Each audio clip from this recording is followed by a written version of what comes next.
আমি মূর্খ মানুষ, রিক্সা চালক, আপনাদের ভ্যান রিক্সা শ্রমিক ইউনিয়নের সভাপতি আমি মোহাম্মদ ইসমাইল হোসেন। আমি মঞ্চে এরকম মঞ্চে কোনোদিন কথা বলিনি, তবে আল্লাহ যদি আমাকে কোনোদিন সৌভাগ্য দেয় আপনাদের বোঝাবো। আমি সামান্য দুটা কথা বলি। আমরা গরিব শ্রমিক, অনেক লোক আমাদেরকে আশ্বাস দেয় আমাদের এই অটো জন্ম অনুমোদন, কিন্তু আমি রিক্সা জগতে বহুদিন আছি। এই রিক্সার ঘাড়ে পা দিয়ে কিন্তু এই মেহেরপুর শহরে অনেক নেতা অনেক রকমের বড় হয়েছে, উঁচু হয়েছে।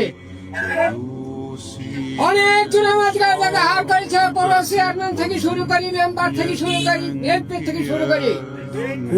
বিনিময়ে আমরা কি পেয়েছি?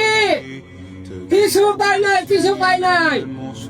তাই আমার একটা অনুরোধ, 3 দল দেখাইছে জামাত ইসলাম বাংলাদেশ, 3 দল দেখাইছে বাংলাদেশ জামাত ইসলাম বাংলাদেশ।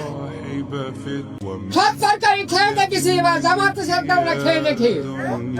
আপনাদের প্রত্যেকের কাছে আমার এখন অনুরোধ, আপনারা সবাই মিলিবার মন থেকে মা বোন ভাই সকলকে, বন্ধু বান্ধব সকলকে বলে এই দাঁড়িপাল্লাকে ভোট দিয়ে একবার আমরা জামাত ইসলামকে দেখতে চাই সুস্থভাবে। আমি এই বলে আমার বক্তব্য শেষ করছি। আপনাদের সবার কাছে আমার সালাম, আসসালামু আলাইকুম ওয়া রাহমাতুল্লাহি ওয়া বারাকাতুহু।